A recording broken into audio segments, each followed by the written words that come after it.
What's up, everybody? Appreciate the love, appreciate the support. This video, I'm going to talk to you guys about my childhood. I'm going back in the day. I'm going to talk about from the start, from preschool, elementary school, middle school, high school. A lot of the shit from my early years that's built the man that you guys see right now as you watch me on your phone or your tablet or your computer. Wherever you're watching me at, thank you. Appreciate it. So we're going to start off from the beginning. I was born in Atlantic City. I was the youngest of three, older brother, older sister. When I was born, my parents, they were already divorced. To tell you the truth, like growing up, I really don't think I thought much about it because when I was spending time at my mom's house, and I spent probably 85% of my childhood at my mom's house, under her rules, under her house. She never missed a meal. My mom never missed a Christmas, a holiday, a birthday, Valentine's Day, for Easter. We all got Easter baskets with candy and confetti and all that shit. Great life with my mother. Same thing on my dad's side. It was kind of like a good cop, bad cop shit. So whenever I was getting bitched at or the teachers was snitching on me, calling my mom, getting me in trouble and doing all this lying shit, and I'm getting punished, I'm calling my dad like, Bobby, you come pick me up. Like, Bobby, I don't want to live here. He's like, no, I can't get you right now. But don't worry about it, because when I get you, we're going to have fun. And we had fucking fun. We would go spend a weekend in Philadelphia to go to a WWF match. I grew up into Attitude Era. I grew up 90s wrestling. I loved all that shit. My dad, you want to go to KB Toys? You want to go get a video game? I had a great life. I had a great fucking childhood, man. Not even just like early, just with my parents, just growing up with school, with friends and sports. And that's why the nostalgia it hits me. And, you know, it's easy to think of these stories and tell these stories, but it really puts me in a place where it's like, damn, I wish life, I wish I could go back to that. Life was so simple, man. Young kids, I'm telling you guys, man, I'm 30 years old. Don't rush life too fast, man. Don't rush life. That shit is gonna go like that. You're gonna be, bro, I'm telling you. These stories, all this shit I'm giving is 15, 20, 25 years old, man. It goes fast. they go fast. So around 5, 6 years old, we're living in Atlantic City. We're living on Delancey Place. I guess my mom decides, yo, you're old enough. Stop bitching. Time to go to school. I'm like, signs me up to go to Dover Head Start for preschool. After that first year of preschool, I become the king. Literally, I become the king of the school. They have an award ceremony where they call my name. I get a crown. I get claps, a trophy. I became the king of the school of preschool. Off to kindergarten, I go to a different school right up the street, Richmond Avenue. I go there. Miss Jordan, what's up? Kindergarten was dope. After kindergarten, obviously, it's first grade. Miss Peterson. Now, the thing about first grade in Richmond Avenue is I only spent maybe like a quarter of the year, half the year there. Now, this is where things get a little bit tricky in my life, and I kind of like changed the trajectory of just how things were going or whatever, but whatever. So around this time, there's 4 of us living in the house. It's my mom, my older brother, my older sister, and myself. My mom was dating a guy who eventually became my stepdad. And somebody who, to this day, 20 plus years later, is still in my life. Still my stepdad. Somebody I got love for, I care for him, appreciation for. Somebody that I'm very fortunate to have, along with my parents. Like I said, I grew up with my parents. I grew up with my mom. I grew up with my dad. I spent birthdays with all of them together. They all got along. And although for me, it wasn't something that, it wasn't the ideal, typical family situation, they made it work, man. Like, they put a lot of bullshit, whatever, to the side, because there was a lot of bullshit between everybody. But when it came to the kids, and when it came to you know, our childhood and growing up, man, like, we came first. Like, we really, I'm gonna keep saying it. We had a great childhood. We had a great life growing up. They were doing their thing. Ended up realizing, like, you know what? I don't want to have a family out here in Atlantic City. I don't want to raise my kids out here. I don't want to do it. Let's come to Summers Point. We out. Long story short, we packed our shit from the Delancey Place to Atlantic City, and we moved to Bucknell Road in good old Summers Point. We're on our way to Summers Point. We moved from Atlantic City to Summers Point, but I'm still going to school at Richmond Avenue. My mom's telling me, yo, don't fucking tell anybody that you live in Summers Point. Don't tell your friends. Don't tell the crossing guard. Don't tell the jitney driver. Don't tell your teacher. Don't tell anybody that you live in Summers Point. I'm like, yeah, Mom, I got you, Mom. I got you. I won't tell nobody, Mom. I got you. I got you. Now, this is like why I said the trajectory of my life kind of changed after this decision that I made, but you can't really blame me, because I feel like we've all been in these types of situations, especially if you go to Chinese buffets. You go to a Chinese buffet, you got kids, what's the limit? You know, if you under 7 years old, you eat for free. So if you have a 9-year-old, and this happened to me, I don't know I guess I just have a habit. But I went to a Chinese place. I was 9 years old or 10 years old, whatever. And my mom was like, when we go in there, don't say nothing. If they ask about the age, don't say nothing. You're 7 tonight. I'm like, okay, Mom, I got you. I got you, Mom. I got you. So we go into the Chinese buffet. And the lady's asking, like, okay, how old are you? She's like, oh, you 7. I said, no, I'm 9. I'm like, so I don't know how it came up in school. I don't know what, but I ended up spilling the beans, man. I spilled the beans. I told everybody. I said, look, I'm leaving. I'm fuck this school. I got a house in Summers Point. I'm going to another school next week. I don't know if I was mad or I don't know what the hell happened, but they called my mom. The school called my mom, and she wasn't happy when I got home. She wasn't happy about that. We ended up making the change a little faster than I guess she had planned. And from Richmond Avenue, I went to Jordan Road School in Summers Point, New Jersey. My first day, man, I don't know how I really felt. Thinking about it now, I was probably nervous and scared and didn't really know how to, because those weren't my friends. Like, I didn't know. It's different right now, as you know, I came to Florida when I was 29. I'm 30 years old. I'm not really interested in hanging out with friends and meeting friends and doing that type of shit like that. Like when you're fucking 7 years old, you know, you don't know how to communicate and play. And, hey, can I play with you guys? Like, hey, like, it's hard. So I feel like it probably was fucking difficult for me. So my mom was like trying to just like keep me cool, everything about everything. It's like, I'm gonna take you to school. I'm gonna walk you in. Don't worry about it. So at Jordan Road at the time, all the kids were, before school started, before class started, kids would be outside, you know, playing football, running around, getting tired and shit. And then the teachers would blow the whistle. You go get in line, wait to get taken inside. So on my first day, my mom walks me up. We're standing by the fence, and we're just kind of just like, you know, just looking around, just observing everybody and seeing what the fuck is going on at this school and shit like that. The girl walks up to me. I swear to God, the first thing she says to me is, "Hey, little boy, how you doing? My name is Maya. What's your name? Where you from? We want to play? Want to go play? Want to go do this?" I swear to God, she asked me like 20 questions in 10 seconds. I was kind of like looking at her like, I looked at my mom like, "What the fuck is this girl?" I started crying and scared. I'm like, "Ma, I don't want to go." Like this girl, she's like, "Come on, little boy, come on." She calling me little boy. She not even like, "Come on, little boy, let's go play. Come on, little boy, let's go." And it's funny. I'm gonna tell you guys. Yeah, I remember that story that I told you about the second time I got arrested. Go back, check it out. That girl who I was in, that I ran into in the party, that we were both talking like, yo, this shit don't seem right. And I was saying like she was the girl who would always give me rides, or if I needed her for something, like for help or whatever. That was the same girl, bro. Much love, yo. It's mad love. It's all love. That's what funny as hell. But she had me shook.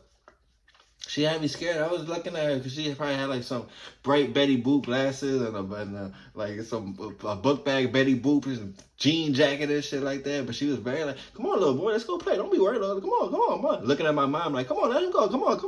My mom like, "Little girl, if you don't get the fuck off my son."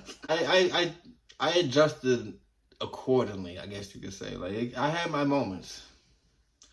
One of my worst moments and my most embarrassing moments before, you know, just as a child, was getting my hair cut. I swear to God, I was getting my hair cut. Because I wasn't going to a barber. I didn't have a barber that I was going to that was lining me up, shaping me up and shit. My mom was cutting my hair when I was younger. And if anybody know what it's like is to get your hair cut by your mom, who's not a fucking barber or a stylist or nothing like that. And my mom used to fuck my shit up. Like no shape up, nothing at all. Just a straight boop and a straight body. And I would go to school and people would be like, I would get laughed at. I would get joked on. People would be like, yo, take your hood off. Like, I remember open necks was around and shit. Like, I remember that motherfucking girl, she would be like she was getting into an argument with somebody and I said something. She was like, man, shut up, body locks. Straight up call me body locks. I don't know, but my head was bald. I'm like, man, put my hood up and shit. All right, so we're gonna skip first, second, third, fourth, fifth grade. But I am gonna give a shout out to all those teachers during those years. So shout out to my first grade teacher, Miss Stoll. Shout out to my second grade teacher, Miss Ennis. Shout out to my third grade teacher, Mrs. O'Brien. But I will say this about Miss O'Brien. She was a very tough lady. Very like Judge Judy type, strict, tough type shit. And also, I tried to forge my mother's signature on the test that I failed, and she just wasn't having that shit. So she ain't like that news. But she ain't like what I tried to do. She called my mom. My mom didn't like what I tried to do, and I definitely got punished for that type of shit. So shout out to you, Miss O'Brien. Fourth grade, Miss Engel. Fifth grade, Miss Green. What's Green? Sixth grade is when I started to understand a little bit more about my environment and the culture and just different types of shit that was going on in my life. Because you got to understand, Summers Point is a predominantly white area. When I moved to Summers Point in first grade, a lot of my friends up until that point, they were pretty much white. You know, I had Hispanic friends, I had black friends, but the ones that I really hung out with and spent a lot of, close time with, they were white. My mom knew them. They would stay over my house. I would stay over their house. I would know their parents. I would know this. Like, we all got along. It was all love. And that wasn't anything that was weird to me because when I lived in Atlantic City, which is a predominantly black area, I was still around a lot of white people and white teachers and Asian kids. And I had friends and people so when I was that young, I wasn't really tripping off no race shit. I wasn't like, oh, I'm not hanging out with this guy, this white boy. Oh, this guy, no, I don't want to know. This black boy gonna steal my shit. I was never raised like that. I was never taught like that. Anything. It was just kind of like, bro, we not gonna have fun. I don't want to be around you. Like, if you're gonna be bitching and crying and shit, I don't want to be around you. So, moving to Summers Point, the hardest part was just trying to find my friends. It wasn't like, oh, I don't want to be around them because they're white, or I don't want to be around them because it was just like, I just want to find a friend. And growing up like that, I kind of just embraced everything that kind of went, like, I kind of just went with everything. Because what am I going to do? I was really the outcast. In my grade, I was one of the few Hispanic or black kids in my grade. And I'm not saying I'm the only one, but I was really outnumbered and shit. So it was just kind of like, I really got no choice but to kind of just learn this shit too. So if I got in the car with my stepdad, who was a white guy, bald as hell, white as hell, if I got in the car with him, I'm not going to tell him, like, yo, man, put Power 99. I don't want to listen to this shit. I don't want to listen to, it's been 1 week since I look at you. I don't want to hear that shit. But I would listen to it. And I would like that shit. I'd be like, oh, this motherfucker, oh, this shit, man. Fucking, I'm in third grade listening to Offspring talking about pretty fly for a white guy. Da, da, da, da. Like, even to this day, I hear that shit on the radio. I'm like, yo, turn that motherfucking shit. Oh, that's my shit. Offspring, I fuck with that. Because I wanted to learn it. I felt like it just made my life a little easier to be like, oh, shit. This black boy, he's singing fucking Matchbox 20. How you know about that shit? How you know about Sugar Ray and Blink 182 and all that shit, bro? Because I know it. My brother was really into that type of shit too. My brother had all these motherfucking CDs. He'd be blasting the music here. Fucking, oh, the small thing. I'm outside his door listening to, like, what the fuck is motherfucker listening to? But I like that shit. And so I jumped into it, man. I was kind of like, fuck it. This is my hometown. I live out here too. This isn't my shit that I like doing, listening to. But when I'm around it, I'm going to make the best of it. Sixth grade, I started growing up and like the whole culture thing started to come out. And A big thing is with music. Music was a big influence with a lot of people in that time. And I feel like hip hop and the black culture, African American culture, whatever you want to say, it really, like, I really seen it hit white people hard, bro. Like, and not even in a bad way. Cause don't get me wrong, man. I've met and been around shitty racist ass white people. I've I've I have. I've never directly had anybody say anything to me, or anybody that I was with in the vicinity or whatever like that. But trust me, bro, I know a lot of shitty racist ass white people from that area. But I also know a lot of cool ass fucking white people from that area. And sometimes those cool ass white people, they would say certain things that they had no business saying. And we seen it a couple weeks ago with, Joe Rogan. Even though that motherfucker was tripping, I'm a fan of Joe Rogan. He was saying a little shit that was just a little too much, but I've been in conversations, I've been in circles where white people are comfortable talking or saying certain things around other white people, and sometimes it's happened where they will forget I'm there. I remember being at a circle, like a group of friends or something like that, and at one point, one white kid called another white kid a nigga, or used that word, and the white kid who got called the word corrected him and said, "Yo, whoa, why? Don't say that word. You can't watch. Don't say it in front of. He's black. Don't say it in front." And the white kid who said the word, who called the white kid a nigga, was gonna be like, "He's not even black. He's Puerto Rican." And I'm sitting there thinking, I just looked out like, man, because I knew this kid. Like, we were friends. Again, this was the same group of people that I was around and I laughed with and we joked around with and talked shit with and things like that. So my mindset when I would hear a white kid or somebody that I was friends with that was white that said that word, was like, man, don't say that word, because the next person is not going to be as nice as I am. Because I've corrected people. I've checked people. I've said, yo, don't say that shit. Watch saying that shit. I don't want to talk about that shit. I don't like watch. Because I'm giving you a pass. There's one pass. Because other people are not going to be so friendly about that shit. And a lot of times it's like, oh, no, dude, my bad. Yo, no, man. Man, come on, man. I know, but relax. Just take it easy. Because somebody's not always going to know when you're joking. 6th grade, we took this class trip up to Stokes Mountain. I believe it's up in Pennsylvania.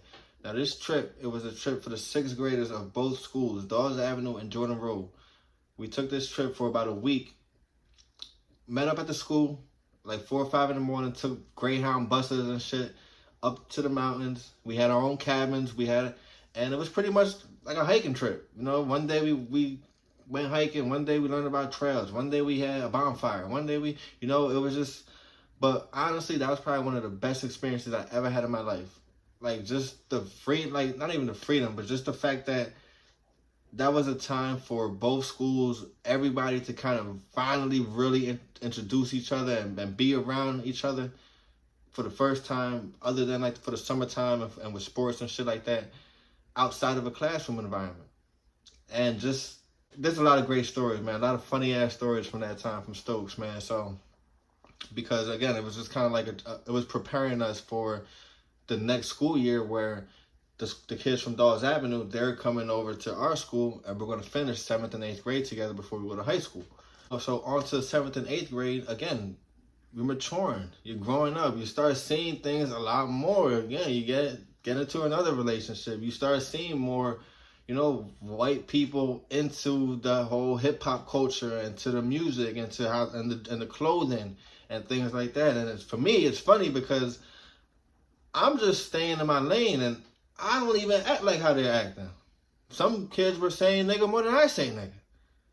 There were some kids dressing, and it was like, bro, okay, like, whatever. I'm just going to stay in my lane, do my thing. But it was funny kind of seeing that type of shit. But again, it was just everybody knew each other. It wasn't no disrespect cross the line type thing. It was just kind of like, bro, like you had white kids calling white kids nigga too. Like say, I'm gonna fuck you up, nigga. And the white kid would be like, bro, you're not black, man. You're not black. What the You know, it was, I don't know, bro. Like it was funny. Music really influenced a lot because 50 already at that time, he already had 2 albums that everybody was loving. When you see 50 at the halftime show, and white people love 50. White people love 50. Lil Wayne was starting to come up. And when I get into the high school talk and high school stories, Lil Wayne wrote the soundtrack to my high school career. I swear to God, from freshman year up until I graduated, Lil Wayne was probably it's not even probably. Like, if you grew up in that era, if you're around the same age, Lil Wayne was the motherfucking greatest rapper. Time nobody was, and I'm not even gonna make this a Lil Wayne rant right now, but I'm giving Wayne his flowers. That's a big reason why I even say something. I put him in my top 3, top 5, because I seen how he made white people act. Like, I seen that influence. I seen, bro, like, it was kind of ridiculous, like, people dressing like him and talking like him, and this, like, Wayne and hip-hop really hit the suburbs very hard. Very fucking hard. 2005, that's when I started my high school career. I go to Mainland Regional High School. I'm a freshman.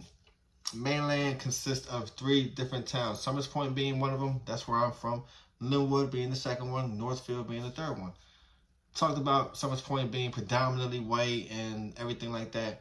But it had its African-American spots. It had its Hispanics over there. You know, it had a mixture of people. Still predominantly white, but it had its mixture. Linwood, absolutely no mixture at all. You put a cap over your face, you still not going to see any type of darkness. I promise you, nothing like that. Northfield had a good mix.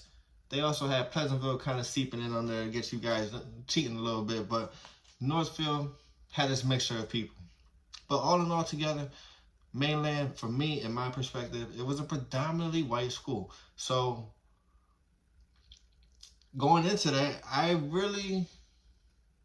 wasn't really, again, anything new to me, because I was still used to that type of shit.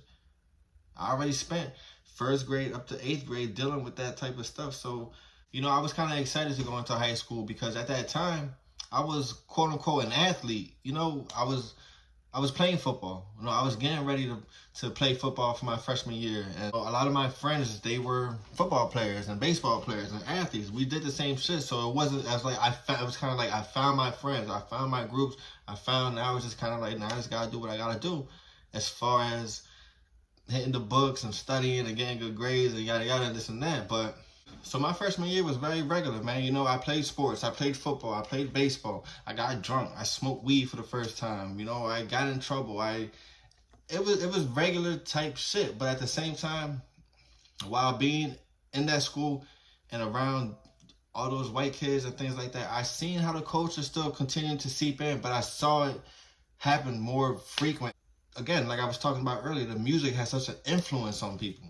Funny story though, this was a time where I did feel uncomfortable as hell. I felt like, all right, like there is something a lot more, you know, behind the jokes and ha-has and shit like that. There was a class I was in, I believe it was like a tolerance class. My freshman year, it was like one of the first classes of the year. Teacher's in the front of the classroom. She says, all right, class, take out a piece of paper, rip off a piece, and I need you to write down the types of people, the groups of people that you feel insecure or uncomfortable around. And I'm thinking like, okay, let me see. Because like I said, prior to that, I wasn't uncomfortable around anybody, bro. I was around white people. I was around Spanish people. I was around black people. I was around Asians. So we're in 2005, so I'm thinking about 9/11. You know, I'm still thinking kind of, that's still fresh on my mind. I'm still like, okay, it's 4 years ago, whatever. So I honestly put Middle Eastern people. Not even gonna bullshit you guys. Obviously, it was kind of like a young, ignorant type shit, but that's what I put down. Wrote it down. I put it in a hat, and you know, the teacher she collected everybody's paper, went in the classroom and took the hat and started reading out what everybody wrote down. So she's reading the blah, blah, okay, and I'm surprised I didn't hear it more often, or it was just kind of like, so she finally got to the one. I feel scared around black people. And I swear to God, when the words black people came out of her mouth, the whole class, I'm sitting in the back of the classroom. I don't know if that was by choice or how that worked, but I was sitting in the back of the classroom and the whole class, I swear, it was like that movie where they just, everybody just looked back at the same time. I'm just sitting there like,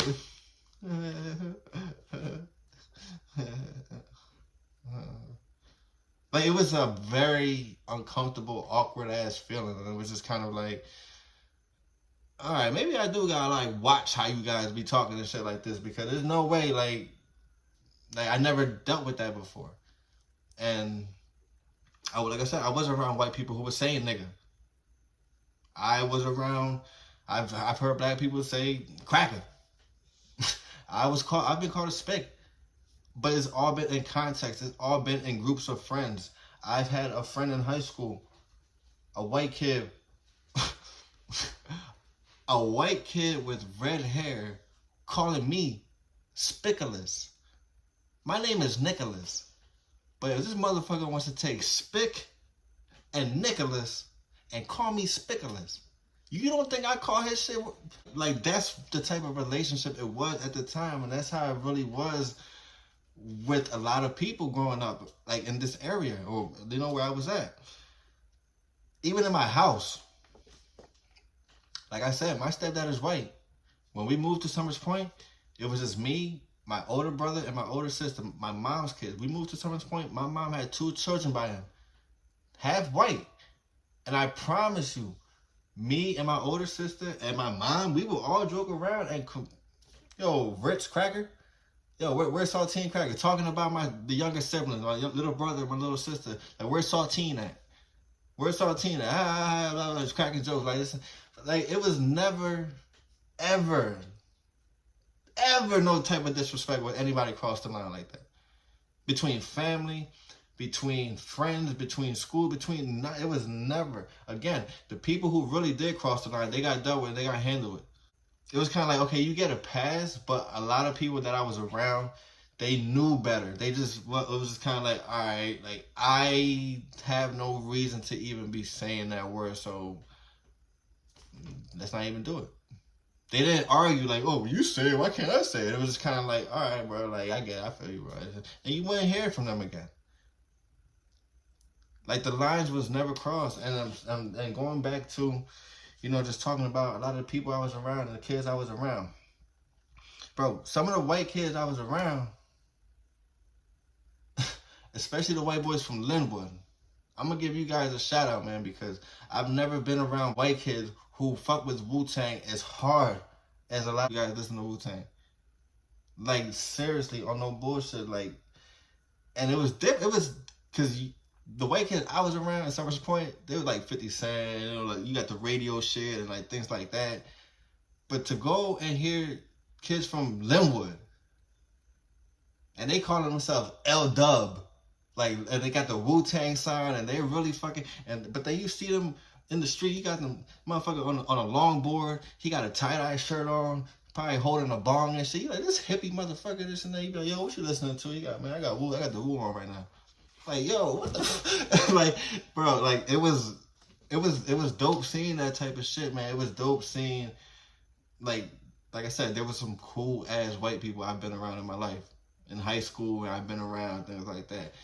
And I learned a lot, bro. I really learned how to be around white people and kind of like communicate and associate with them in a way and kind of just understand the shit. And don't get me, like, again, there's never going to get no pass for disrespect. There's never going to get no pass for crossing the line and violating and being racist and prejudiced and doing none of that shit. And I'm all for shit talking, man. Like, I can't sit here and say, like, I never went back and forth on a certain level with somebody who was a different skin color than me, and we got mad. I can't say that, but it never happened. Really, kind of just how my whole high school career went, as far as like, I really kept to myself. I stayed in my lane, and I observe people, man. I watch how you talk. I pay attention to how many times you say a word. I pay attention to who you say certain things around. I pay attention to a lot of shit that I feel like if I didn't grow up around a lot of white people, if I didn't grow up in Summers Point, I probably wouldn't be as conscious or as like mindful as some of the things that I do. And it's more so just because I don't want to get looked at as fucking black guy, fucking gay. Like when I got arrested my sophomore year, dumb shit. I got arrested on like a Saturday, a Friday or a Saturday, whatever. When I came into school that Monday, man, all the fucking rumors that I heard, and one of the things that just bothered me so much was it was kind of like, even though people knew me and people knew like the type of person that I was, and I went to school with kids for mad long, it was just kind of, I felt like, oh, all these white people are like, oh, this motherfucker, he over here, he's typical. Yeah, of course. Oh, he did that. Oh, of course. I hated that, man. I that was just something I just never wanted to put myself in that position. I didn't want anybody close to me, like of color, to get caught up on some dumb shit or caught up where the people are gonna get looked at like, man, we knew he was gonna do that. I don't even know why we gave him a chance. Fucking, like he's just like the rest of them. I learned, man. I'm a product of that. I'm a product of the 609 of mainland of Summers Point. Like I learned a lot from a whole lot of different people in my life. I've been around white people who got money. I've been around white people who don't got money. I've been around black people who got money. I've been around black people who don't got money. I know white people from the street. I know black people from the street. I know such a mixture of people, and just throughout my life and throughout my time that has kind of got me to a point where I feel comfortable with who I am, and when I speak about certain things, and when I could go into a room, I feel comfortable. I don't give a fuck. You got money to me? Okay, cool. Like it's helped my self-confidence a lot. I'm forever thankful for you, Summers Point. Appreciate you guys, baby. I'm gonna talk to y'all in the next one. Peace.